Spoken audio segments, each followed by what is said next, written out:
नमस्कार, मी सिद्धेश ताकवले आणि आपण पाहताय जय महाराष्ट्र या बुलेटिन मध्ये आपल्या सगळ्यांचं स्वागत। या बुलेटिन मध्ये आपण घेणार आहोत महत्त्वाच्या 3 आतापर्यंतच्या घडामोडींचा आढावा। सुरुवातीला बुलेटिनच्या बातमी आहे ती म्हणजे खासदार संजय राऊतांनी केलेल्या दाव्यासंदर्भातली। ठाकरे गटाचे खासदार संजय राऊतांनी एक केंद्रीय गृहमंत्री अमित शाह यांना एक पत्र लिहिलंय आणि या पत्रामध्ये महाराष्ट्रातील तब्बल 50,000 कोटी रुपयांच्या जमीन घोटाळ्याचा मुद्दा उचलून धरलाय। रायगड जिल्ह्यातील 4078 एकर वन जमीन बेकायदेशीरपणे बिवलकर कुटुंबियांच्या नावावरती करण्यात आल्याचा गंभीर आरोप संजय राऊतांनी केलाय आणि हा व्यवहार नगर विकास मंत्री एकनाथ शिंदे आणि माजी सिडको अध्यक्ष संजय शिरसाट यांच्या संगनमतातून झालेला असल्याचा आरोप जो आहे तो आता संजय राऊतांनी केलेला आहे। या पत्रातून या प्रक्रियेमध्ये किमान 20,000 कोटी रुपयांची लाचखोरी झाली असून यातले 10,000 कोटी रुपये दिल्लीतील बॉस लोकांना दिल्याचा थेट आरोप त्यांनी शहांवरती केलेला आहे। यानंतरची दुसरी बातमी आहे सध्या राज्यामध्ये कहर माजलेल्या पावसासंदर्भातली।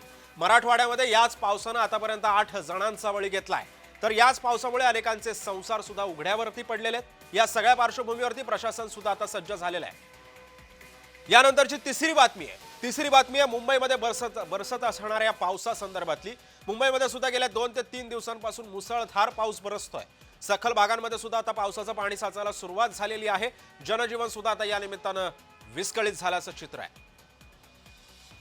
आतापर्यंतचे हे 3 अपडेट्स, या 3 महत्त्वाच्या बातम्यांचं आपण आज सखोल विश्लेषण आणि नवीन अपडेट्स या 3 बातम्यांसंदर्भामध्ये आपण घेणार आहोत।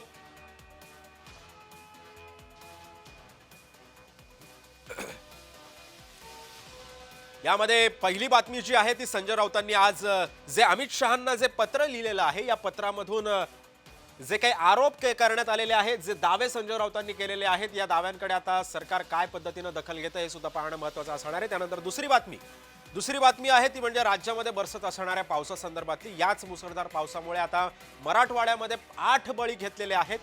तिसरी बातमी आहे मुंबईमध्ये असलेल्या संततधार पावसामुळे सखल भागामध्ये पाणी साचलेलं आहे, वाहतुकीवरती परिणाम झालेला आहे, रेल्वे सेवा विस्कळीत झालेली आहे। काय काय अपडेट्स आहेत मुंबईतल्या पावसासंदर्भातले हे सुद्धा आपण आज या बुलेटिनमध्ये आपण पाहणार आहोत।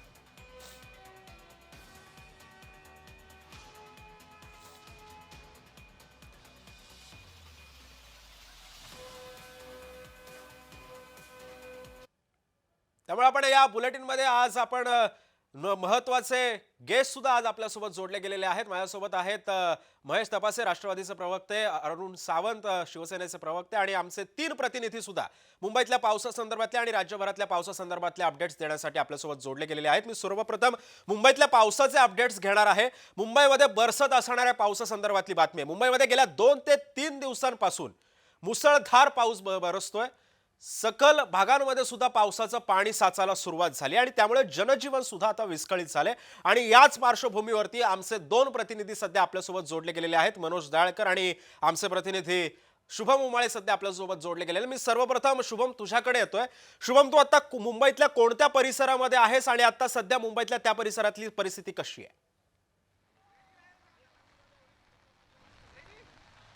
सिद्धेश, आपण बघू शकतो मागील 3 ते 4 दिवसांपासून मुंबईमध्ये मुसळधार पाऊस सुरू आहे आणि त्यामध्ये समजा आजचा दिवस बघायला गेला तर मध्यरात्रीपासून जोरदार पावसाची बॅटिंग जी आहे ती मुंबईमध्ये दिसून येत आहे आणि त्याच परिणामी जे आहे मुंबईच्या सकल भागांमध्ये पाणी साचण्यास सुरुवात झालेली आहे। सध्या मी सायन पनवेल हायवे या ठिकाणी आहे आणि समजा पाहायला गेलं तर चुनाभट्टी हा परिसर तसा पडतो आणि या ठिकाणी फुल ट्रॅफिक जे आहे ते झालेलं दिसून येत आहे। अगदी चेंबूर पासून चुनाभट्टी असेल किंवा सायन्स सर्कल पर्यंत यायला आपल्याला 10 मिनिटाचा कालावधी लागत असतो, पण मात्र आता 1.5 ते 2 तास लागत आहेत, कारण की कशा पद्धतीने या हायवेवरच पाणी साचलेलं आहे ते बघू शकतो। आपल्या बाजूला एक रिक्षा देखील आहे, ती देखील कशा पद्धतीने पाण्यात गेलेली आहे। पूर्ण तिचे चाक जे आहेत, चाकावर जे आहे आपण बघू शकतो कशा पद्धतीने पूर्ण चाक पाण्यामध्ये गेलेला आहे। हायवेची ही दृश्य आहेत सिद्धेश, त्यामुळे विचार करू शकतो आपण की मुंबईची परिस्थिती किती भयान असू शकते। माझ्या मागच्या बाजूला बघू शकतो काही नागरिक या ठिकाणी येण्याचा प्रयत्न करत आहेत, पण रस्ताच नाहीये येण्यासाठी, त्यामुळे ते परत जे आहेत जाताना दिसून येत आहेत। दरम्यान या संदर्भामध्ये आपल्यासोबत शुभम, मी तुला थोडंसं थांबवतो, राष्ट्रवादीचे प्रवक्ते महेश तपासे सुद्धा आपल्यासोबत आहेत। महेशजी, स्वागत आहे तुमचं जय महाराष्ट्रमध्ये। मुंबईमधली जी आपण आत्ताची जी परिस्थिती पाहतोय या संदर्भामध्ये ही नेमकी कुणामुळे आता उद्भवलेली ही परिस्थिती? गेल्या अनेक वर्षापासून मुंबई महापालिकेवर थेट कंट्रोल हा महाराष्ट्र सरकारचा आहे। अलीकडे आपण मुख्यमंत्र्यांचं स्टेटमेंट बनवलं की मुंबईला असं करू तसं करू, मुंबईसाठी ही नवीन योजना आणू, हम्म. मुंबईला जागतिक स्तराचं शहर करू, सिंगापूर आणि काय म्हणतात ते शांघायला लोक विसरतील आणि मुंबईची हा, काही तांत्रिक कारणामुळे महेश तपासेंचा आवाज आपल्यापर्यंत पोहोचत नाहीये. मात्र मी याच मुद्द्याला धरून मी आता शिवसेनेचे प्रवक्ते अरुण सावंत यांच्याकडे सुद्धा जातोय. अरुणजी, काय बघायचं, कसं मुंबईची काय अवस्था झाली आहे या पावसामध्ये? नाही पहा, मुंबईची अवस्था खरोखर दयनीय झालेली आहे. हम्म, परंतु आपण जर असं म्हणत असाल की याला जबाबदार सरकार आहे, हम्म, तर ते योग्य ठरणार नाही. पहा, वरुण राजा गेले 4 दिवस असा बरसतोय की गेल्या 25 वर्षात पडला नसेल असा पाऊस या मुंबईमध्ये आणि या संपूर्ण राज्यभर पडतोय. हा, पाऊस पडणं हे तसं आपल्या महाराष्ट्रासाठी चांगलंच आहे, हवंच आहे. हा, परंतु मुंबई, पुणे, ठाणे, नाशिक सारखी जी मोठी शहरं आहेत, यांच्यामध्ये जी प्रचंड लोकवस्ती वाढलेली आहे, प्रचंड ताण या शहरांवरती पडलेला आहे. हा. याच्यामध्ये कुठेतरी सुधारणा ही झालीच पाहिजे. मुंबईची जी अरुणजी, ड्रेनेज तुम्ही म्हणता व्यवस्था याच्यामध्ये आहे, सरकारचा काही दोष नाहीये, पण परंतु आता बीएमसी मध्ये तसं बघायला गेलं तर सत्ता तुमचीच होती. मुंबई महानगरपालिकेमध्ये जरी सत्ता तुमची असली तरी प्रत्येक पावसामध्ये मुंबईची होणारी अवस्था तुम्हाला परिचयाची आहे. या संदर्भामध्ये पहा पावलं उचलणं तुमचं काम आहे. पहा, मुंबई महानगरपालिकेवरती हम्म, उबाटा शिवसेना ही खास करून यांची सत्ता होती. हम्म, यांचे जे मुख्य नेते आहेत, हम्म. त्यांनी कोणत्याही नेत्याला न जुमानता बर, स्वतःच्या हातात मुंबई महानगरपालिका एकवटून ठेवली होती आणि लुटण्याचंच काम केलं. गेल्या 25 वर्षांमध्ये यांनी मुंबई महानगरपालिकेला ओरबाडण्याचं, लुटण्याचं काम केलं. करोडो रुपये हे दरवर्षी लुटत होते. जे मुंबई मधला जो करदाता आहे, तो कररूपाने महानगरपालिकेला कर भरत होता. का? तर वेगवेगळ्या सुविधा आपल्याला मिळाव्यात म्हणून. परंतु या मोजक्या 4-5 लोकांनी, ज्यांची नावं संपूर्ण मुंबईकरांना माहीत आहेत, सांगायची गरज नाही, त्यांनी अक्षरशः हा. धुवून खाल्लं. ज्याप्रमाणे आज पाऊस धुतोय या मुंबईला, त्याप्रमाणे या प्रमुख हा. उबाटाच्या नेत्यांनी बर. या मुंबईला अक्षरशः ओरबाडलं. त्याचे परिणाम बर. आपण हे भोगत आहोत. बर, मी आता हाच मुद्दा घेऊन मी महेश तपासेंकडे जातोय. महेशजी, अरुणजी असं म्हणत होते की याच्यामध्ये सरकारचा दोष नाहीये, परंतु आता या सगळ्या मुद्द्याकडे यांनी सुद्धा हात काढून घेतलेले आहेत. आपण कसं बघता याच्याकडे? सरकारचा दोष नाही हे बोलणं अतिशय बालिशपणाचं वक्तव्य आहे. गेल्या 4-5 वर्षापासून थेट हस्तक्षेप सरकारचाच आहे. याच्या आधी महानगरपालिका होती, स्टँडिंग कमिटी होती, महापौर होते, नगरसेवक होते, तो भाग निराळा. पण आता गेले 5-6 वर्षापासून निवडणुका झालेल्या नाहीत. राज्य शासनाचा पूर्ण कंट्रोल आहे आणि ह्या सरकारचा आता पूर्णच कंट्रोल आहे, कारण तिथे मंत्री स्वतःच दालन बनून बसले आहेत. महाराष्ट्र सरकारचे भारतीय जनता पार्टीचे एक मंत्री यांनी मुंबई महापालिकेमध्ये दालन केलेले आहे, स्वतः ते त्या ठिकाणी कारभार पाहतात.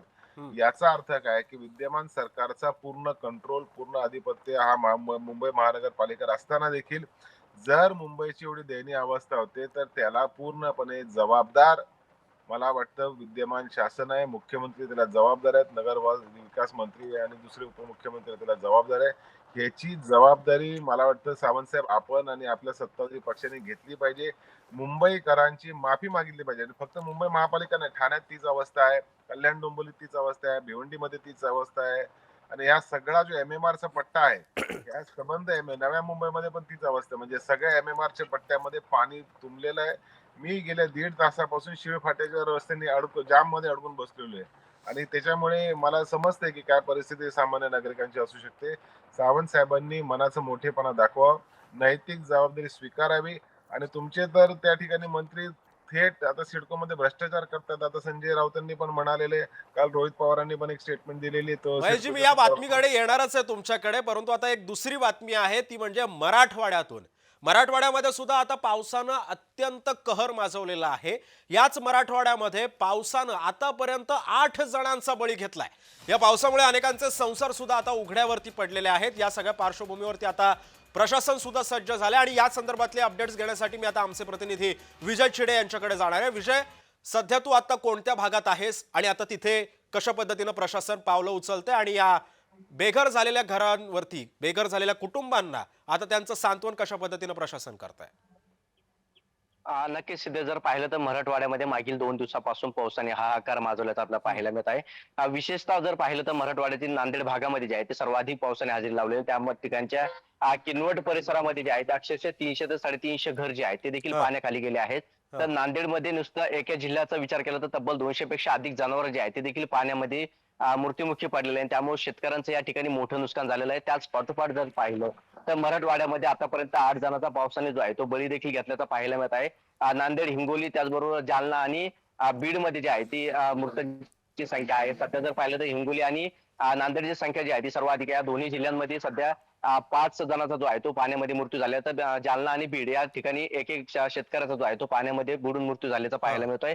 सध्या जर पाहायला गेलं तर संभाजीनगरमध्ये देखील पावसाने हाहाकार माजवला. तर संभाजीनगरच्या पळशी आणि आरसूल भागामध्ये हा. अक्षरशः डोक्या एवढं आणि कमरा एवढं पाणी जे आहे ते 2 दिवसापूर्वी झालं होतं. त्यामुळे अनेक गावांचे संपर्क जे आहेत ते देखील तुटल्याचे आपल्याला पाहायला मिळतं. सध्या नांदेडमध्ये देखील शेकडो गावांचे संपर्क जे आहेत ते यामध्ये तुटलेले आहेत. ज्या नदीकाठचे गाव आहेत त्यांचे देखील संपर्क तुटलेले आहेत.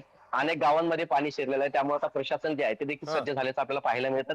त्या ठिकाणच्या नागरिकांना पाण्याबाहेर काढण्याचा प्रयत्न जो आहे तो सध्या आता नांदेडमध्ये प्रशासनाच्या वतीने करण्यात येत आहे. सध्या जर पाहिलं तर मोठ्या संख्येने जीवितहानी आणि त्याचबरोबर जनावरांची हानी जी आहे ती देखील शेतकऱ्याच्या मोठ्या प्रमाणात झालेली आहे. त्याचबरोबर आतापर्यंत जर पाहिलं तर मराठवाड्यामध्ये 1000 पेक्षा अधिक हेक्टरवरती जे आहे ते पिके जमीनदोस्त झालेले आहे. सध्या नांदेड, धाराशिव, बीड या भागांमध्ये देखील मोठा पाऊस जो आहे तो बरसत आहे. त्यामुळे या ठिकाणी देखील मोठं नुकसान जे आहे ते झालेलं आहे. सध्या नुकसानीचे आदेश जे आहे ते देखील प्रशासनाच्या वतीने देण्यात आलेले आहे. मात्र सध्या जर पाहायला गेलं तर शेतकऱ्यांचं आता अनेक सर्वसामान्यांचं जे आहे ते मोठं नुकसान झालेलं आहे. हा. अनेक घरांची जी आहे ती पडझड देखील यामध्ये झालेली आहे. त्यामुळे आता सरकारच्या वतीने मदतीचा हात द्यावा अशी मागणी जी आहे ती आता शेतकरी आणि सर्वसामान्य नागरिक करत असल्याचे पाहायला मिळत आहे. पण सिद्धेश. विजय, जर आपण या सगळ्या पार्श्वभूमीवरती बघितलं, ज्या पावसामुळे या सगळ्या ही परिस्थिती उद्भवलेली आहे मराठवाड्यावरती, आणखीन किती जण या ढिगाऱ्याखाली अडकले गेलेले आहेत आणि जे घरांची पडझड झालेली आहे, सरकारकडून किंवा सरकारचे कोणी अधिकारी या ठिकाणी आलेले आहेत का पंचनामे करण्यासाठी? नक्कीच सिद्धेश, जर पाहिलं तर आतापर्यंत जो आहे तो पाऊस सुरूच आहे. त्यामुळे अनेक भागामध्ये जे आहे ते मोठं नुकसान आहे. काही ठिकाणचे नागरिक जे आहेत ते देखील बेपत्ता असल्याची माहिती जी आहे ती मिळते. त्यामुळे त्या नागरिकांचा शोध लागला नाही. त्यामुळे आता त्या ठिकाणी देखील पथक जे आहे ते दाखल झालेले आहे. प्रशासनाच्या वतीने जिल्हा प्रशासनाला किंवा संबंधित विभाग असेल ते देखील आता घटनास्थळी दाखल आहे. त्या ठिकाणी मदतीचं आवाहन जे आहे ते त्यांच्या वतीने करण्यात आहे. अनेक जणांना जे आहे ते बाहेर काढण्यात आले. त्या गावांना सुरक्षित त्या ठिकाणी जे आहे ते ठेवण्यात आलेलं आहे. सध्या जर पाहायला गेलं तर काही गुरांचा देखील समावेश जो आहे तो यामध्ये आहे. काही गुरं जे आहे ते देखील बेपत्ता आहे. नागरिक देखील बेपत्ता असल्याची माहिती जी आहे ती मिळत आहे. त्यामुळे आता प्रशासन त्या ठिकाणी मदत करत खरंय. असल्याची माहिती देखील मिळते. हा. मात्र सध्या जर पाहायला गेलं तर नुकसानीचे पंचनामे जे आहे ते बर. केवळ नुसते आदेश देण्यात आले आहेत. सध्या बर. कोणतेही अधिकारी जे आहे ते शेतकऱ्याच्या बांधावरती गेलेले नाही. संबंधित विभाग जे आहे ते त्या ठिकाणी पोहोचला नसल्याचं आपल्याला पाहायला मिळतं. धाराशिवमध्ये देखील 2 दिवसापूर्वी मोठं नुकसान झालं होतं. त्या ठिकाणी देखील पंचनामे जे आहे ते अद्यापही झाले नाही. कृषी मंत्र्यांनी त्या ठिकाणी पाहणी करण्यात आली होती. मात्र त्या ठिकाणी प्रत्यक्षरित्या नुकसानीचे पंचनामे जे आहे ते अद्यापही केले नाही. त्याचबरोबर छत्रपती संभाजीनगरच्या पळशी गाव जे आहे ते अक्षरशः धुवून गेल्याचं आपल्याला पाहायला मिळतं. त्या ठिकाणचे फळबागा जे आहेत त्या देखील जमीन दोस्त झाल्या होत्या. त्या ठिकाणी देखील अद्यापही नुकसान पंचनामे जे आहे ते प्रशासनाच्या वतीने करण्यात आले नाही. हा. केवळ कागदपत्री घोडे जे आहे ते प्रशासनाच्या वतीने नाचवले जात आहे. मात्र सध्या नांदेडमध्ये जे आहे ती पूर परिस्थिती ओढवली आहे. त्यामुळे त्या ठिकाणी सध्या प्रशासन जे आहे ते सतर्क असल्याचं पाहायला मिळतं. मात्र 8 जिल्ह्यांमध्ये जर पाहायला गेलं तर पंचनामा जो आहे तो अद्यापही झालेला नाही. केवळ प्रशासनाकडून आदेश दिले जात आहेत. हा. सिद्धेशजी. विजय, तू सोबतच राहा. मी पुन्हा एकदा मुंबईमध्ये येणार आहे, कारण मुंबईमध्ये आमचा प्रतिनिधी मनोज दाळकर सुद्धा आता आपल्यासोबत जोडला गेलेला आहे. मनोज, तू आता कोणत्या परिसरामध्ये आहेत मुंबईतल्या, आणि आता तिथली परिस्थिती कशी आहे? नक्कीच सिद्धेश, आपण या ठिकाणी बघितलं तर मुंबईतील मी आता महानगरपालिका मुख्यालय आहे त्या ठिकाणी आहे. या ठिकाणी आपण बघितलं तर संपूर्ण परिसर आहे तो आपण जलमय झालेला पण दिसून येतं आणि संपूर्ण पाऊस या ठिकाणी पडत आहे. मुंबई असो की मुंबईच्या उपनगरामध्ये असो, शनिवारपासून जो पावसाला सुरुवात झाली आहे ते आज बघितलं तर आज मंगळवार आहे, या पाऊस पडत आहे. म्हणजे 4था दिवस आहे सतत पाऊस पडत आहे आणि त्यावरती आपण बघितलं शाळांना देखील सुट्टी दिलेली आहे. आणि काल मुख्यमंत्र्यांनी देखील मंत्रालयामध्ये येऊन संपूर्ण परिस्थितीचा आढावा घेतलेला आहे. आणि संपूर्ण ज्या तुकड्या आहेत त्यांना आपण बघितलं समुद्र ठिकाणी असतील तसंच डोंगर वस्ती असेल या ठिकाणी तैनात देखील करण्यात आलेल्या आहेत. आणि नागरिकांना देखील आवाहन करण्यात आलेलं आहे की नागरिकांनी जर गरज असेल तरच घराबाहेर पडा, नाही तर घराबाहेर पडू नका, असं आव्हान देखील आपण बघितलं महानगरपालिका असेल, प्रशासन असेल, सर्वांकडनं करण्यात आलेला आहे. आणि हवामान खात्याकडनं मुंबई असं आणि 3 तास पुढील रेड अलर्टचा इशारा हा देण्यात आलेला आहे. आणि 3 तास मध्ये मोठ्या प्रमाणात पाऊस देखील हा मुंबईमध्ये आणि मुंबईच्या उपनगरामध्ये पडणार आहे. त्यांनी आपण बघितलं तर मुंबईचा संपूर्ण भाग जर काही आपण जी मुंबई फास्ट मानली जाते ती आता मुंबई हळू झालेली अशी दिसून येते, कारण की संपूर्ण ठिकाणी पाणी हे साचल्यामुळे ट्रॅफिक मोठ्या प्रमाणामध्ये होत आहे आणि त्यामुळे आपण बघितलं मुंबई पूर्णपणे स्लो झाले. तसेच आपण बघितलं संपूर्ण जे ऑफिसेस आहेत ते देखील या ठिकाणी त्यांना सुट्टी देण्यात आलेली आहे. तसेच शाळांना देखील या ठिकाणी सुट्टी देण्यात आलेली आहे आणि संपूर्ण जे तुकडे आहेत ते आपण बघितलं जागोजागी तैनात करण्यात आले आहेत, ज्यांनी काही कोणतीही दुर्घटना होऊ नये आणि कुठेही काही आपण बोलतो घटना घडू नये यासाठी संपूर्ण तुकडे देखील खरं तैनात मनोज, करण्यात त्यामुळे आले आता आहेत. जर आपण या सगळ्या पार्श्वभूमीवरती बघितलं तर मुख्यमंत्र्यांनी सुद्धा या संदर्भामध्ये आढावा घेतलेला होता. मी आधी अतिशय थोडक्यात महेश जी तुमच्याकडे येतोय, आपण मराठवाड्यातली जी आत्ताची परिस्थिती बघितली तर आमच्या प्रतिनिधींनी जी माहिती दिली, आतापर्यंत पंचनामे करण्याचे फक्त आश्वासन हे कागदोपत्री दिलं जातं, अजून पण पंचनामे होत नाहीत. याच्यामध्ये सर्वात जास्त अपयश कुणाचं आहे? नाही, राज्य शासन ही मुळातच शेतकऱ्यांच्या बाजूची नाही. हे शासन गुंडांच्या बाजूनी आहे, हे शासन मुंबईतल्या बिल्डरांच्या बाजूनी आहे, हे शासन वाळू माफियांच्या बाजूनी आहे, हे शासन शेतकऱ्यांच्या बाजूने नाही. माझी तर राज्य शासनाला थेट विनंती आहे की तुम्ही थेट ओला दुष्काळ महाराष्ट्रामध्ये जाहीर करा.